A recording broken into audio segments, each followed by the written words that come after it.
Assalamualaikum warahmatullahi wabarakatuh. Tun sanak minang mustika jaya nambut cintoi basobok kita dalam video kali ko. Sebelumnya berdoakan semoga dun sanak kasadonyo berada dalam keadaan sehat walafiat.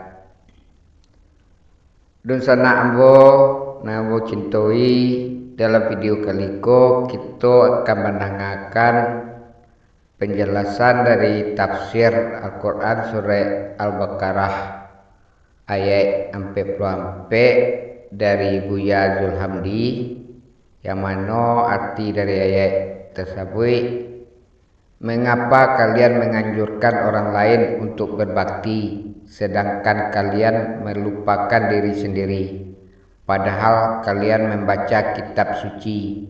Tidakkah kalian berpikir?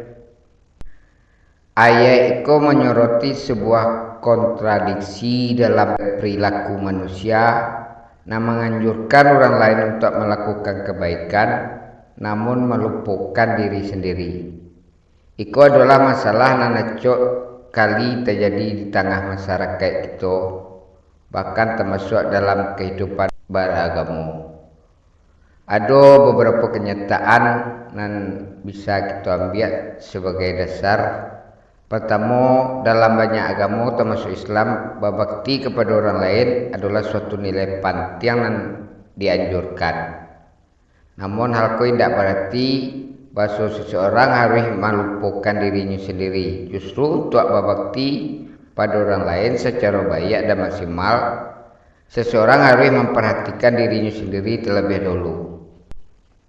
Kedua, terkadang seseorang dapat merasa terlalu sibuk dalam berbakti pada orang lain hingga melupakan dirinya sendiri. Itu adalah masalah yang acok terjadi pada orang yang bekerja di bidang sosial atau keagamaan, di mana tuntutan untuk selalu siap melayani orang lain sangat tinggi. Namun seperti Allah disebutkan sebelumnya, melupakan diri sendiri dapat membuat seseorang kehilangan energi dan semangat untuk membantu orang lain. Ketiga, ada kemungkinan bahwa seseorang menganjurkan orang lain untuk melakukan kebaikan namun dirinya sendiri tidak melakukan. Hal itu merupakan kontradiksi nan jaleh dan tidak mudah terjadi. Kita harus selalu ingat bahwa menjadi contoh yang baik adalah cara terbaik untuk membujuk orang lain melakukan kebaikan. Baiklah dosa nak kasadonyo untuk lebih jaleh dan bisa kita pahami, mari sama kita dengarkan penjelasan uraian dari Buya Zulhamdi. Mari sama-sama kita dengarkan di sana kesadonyo. Tafsir surah Al-Baqarah dari ayat 44. A'udzu billahi minasyaitonir rajim. Bismillahirrahmanirrahim. Atamuruna an-nasa bil birri wa tansawna anfusakum wa antum tatlunal kitab afala taqilun. Dimulai ayat ko dengan pertanyaan dan ditutuplah ayat ko dengan pertanyaan. Ya, gayuang bahasa mbui kata berjawab nan pertanyaan Allah tentu harus lebih daripada itu.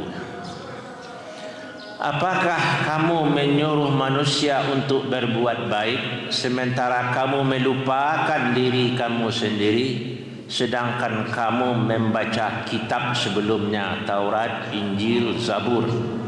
Afala taqilun? Tidakkah kamu berfikir?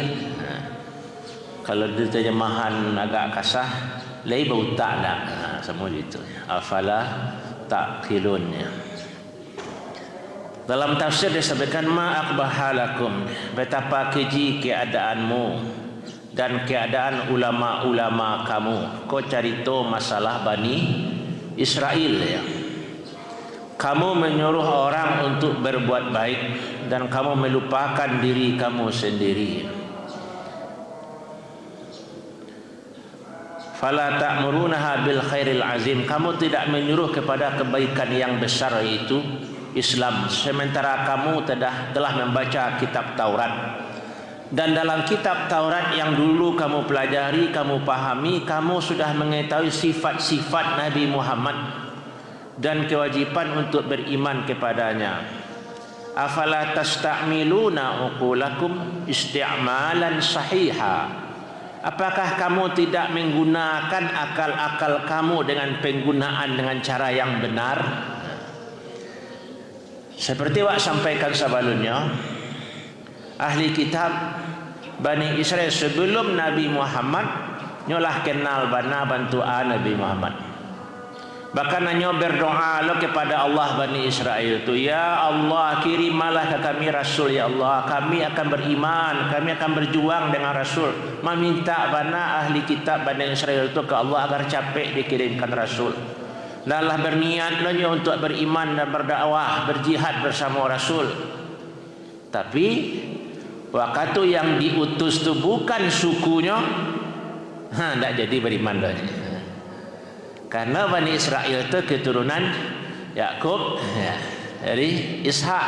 Sementara Nabi Muhammad itu dari keturunan Ismail. Kau tak suku awak, tak garis keturunan awak, tak jadi beriman dah. Padahalnya orang tahu. Itulah yang bertanya Allah di dalam Quran. Manga kamu menyuruh orang untuk berbuat baik, akan beriman kepada Nabi Muhammad, sementara pokok dari iman itu bana, yaitu Islam, kamu melupakannya. Dan kamulah tahu sebelumnya, wa antum tatlun alkitab, apalagi ulama-ulama Bani Israel. Seharusnya hanya yang paling dulu beriman, dia yang paham baca kitab. Kalau masyarakat mana lain, orang awam tentu ikutan. Jemaah rahimakumullah, iko pertanyaan Allah kepada Bani Israel. Seperti aja wa ulang-ulang, nam Bani Israel indah lo kamu baca Quran. Ya benar, orang guru di sekolah pas lah libur kau penganannya ke HP salah. Atau lah tamat ni kau nak baca Quran lah. Di situ balik orang tua tadi, orang tua pasti ingin anaknya saleh. Orang tua menasihati anaknya agar rajin belajar, agar rajin sekolah. Kadang bara aja lah pitih dia gih. Bahkan di masa sekolah nampal yang mahal, di situ diserahkan anak tu. Dia ingin anak berhasil. Cuma kadang awak lupa memberikan contoh tauladan di rumah tangga. Semualah dua ayat tadi. Disuruh-suruh anak jadi orang elok, dan awak tak mau jadi elok. Ingin anak menjadi baik, tapi awak tak mau mencontohkan kebaikan. Afala ta'qilun, laibu ta'na. Apakah tidak berfikir? Jemaah rahimakumullah. Jadi ayat ko semakin menegaskan apa yang awak sampaikan sebelumnya. Dalam Quran tu banyak pertanyaan-pertanyaan yang tujuannya agar orang yang mempelajari Al-Quran itu tersentuh dengan Al-Quran. Karena ada orang banyak baca Quran, banyak hafal Quran, tapi dia tidak tersentuh. Waktu MTQ, nyo hafiz 30 juz, ikut MTQ, tapi dipalsukannya identitasnya. Nyo orang Riau, dipinjamnya KTP orang Sumbar, dipinjamnya ijazah orang Sumbar. Nyo hafiz 30 juz, tapi paduto je. Al-Quran 30 juz tu tidak merubah pola pikirnya, tidak merubah otaknya sama sekali. Dan itu terjadi kadang dalam MTQ. Kalau kini agak sulit karena lah ada KTP. Kurang nilai. Al-Quran 30 juz lah dalam kepalanya. Tapi jazah orang dipakainya, KTP orang dipakainya, tak pengaruh 30 juz membuatnya untuk jujur. Jadi Al-Quran itu dihafal tujuan sabananya agar berpengaruh ke orang yang hafal tu. Jadi pengamal Al-Qurannya hendaknya tambah hafalannya, tambah santunnya, kapak gamak, tambah hafalannya, tambah lo akhlak budi pekertinya. Kan itu yang Allah inginkan. Jadi makanya dalam Quran banyak pertanyaan-pertanyaan diajukan oleh Allah agar awak tersentuh dan agar awak berfikir. Demikianlah di sana lah sama kita dengarkan penjelasan dan uraian dari tafsir surah Al-Baqarah sampai puluh yang telah diuraikan dengan jalih oleh Buya Zulhamdi. Semoga ada manfaatnya video ko bagi masyarakat kita, bagi dosana ambo kasurunyo. Mohon maaf atas segala kekurangannya. Terima kasih atas segala perhatiannya. Wassalamualaikum warahmatullahi wabarakatuh.